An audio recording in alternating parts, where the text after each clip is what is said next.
Bonjour à tous. Comme vous le savez déjà, je quitterai très prochainement mon poste de chef d'état-major d'armée de terre.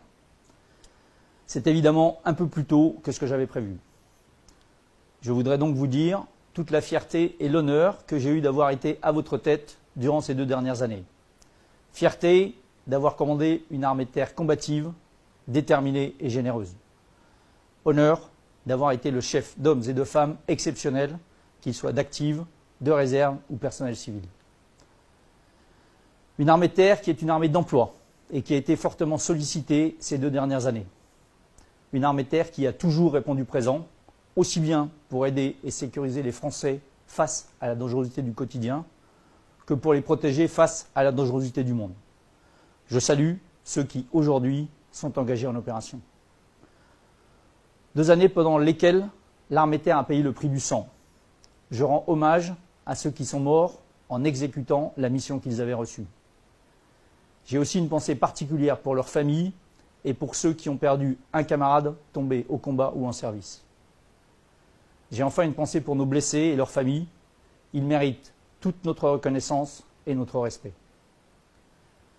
L'armée de terre s'est engagée avec beaucoup de détermination dans le cadre défini par la vision stratégique. Tout en poursuivant la modernisation initiée par Scorpion, l'armée de terre se reprépare donc à un engagement majeur. Le virage d'une armée de terre durci est pris, mais il reste encore beaucoup de choses à faire. Des projets nouveaux comme l'intégration d'unités robotisées, la prise en compte de l'intelligence artificielle ou encore le renforcement de la communauté armée de terre vont être développés afin de conserver un temps d'avance face aux défis à venir. Pour terminer, je m'adresserai plus spécialement à tous les chefs de l'armée de terre qui forment la chaîne de commandement qui va du caporal au général. La force de l'armée de terre réside d'abord dans ses chefs et dans sa chaîne de commandement. Vous devez avoir comme souci permanent de bien commander les hommes et les femmes qui sont placés sous vos ordres.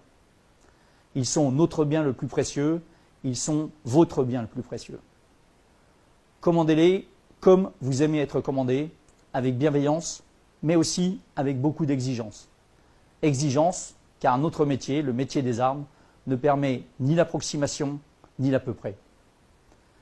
Continuez enfin à vous entraîner et à entraîner les hommes et les femmes placés sous votre responsabilité, durement et sans concession. Le général Schill a été désigné pour me succéder. Il a toute ma confiance pour conduire l'armée de terre vers de nouveaux succès. Et je suis sûr qu'il pourra compter sur votre implication sans faille au service de la France. Merci à tous pour ce que vous avez fait. Merci à tous pour ce que vous faites. Je ne vous oublie pas.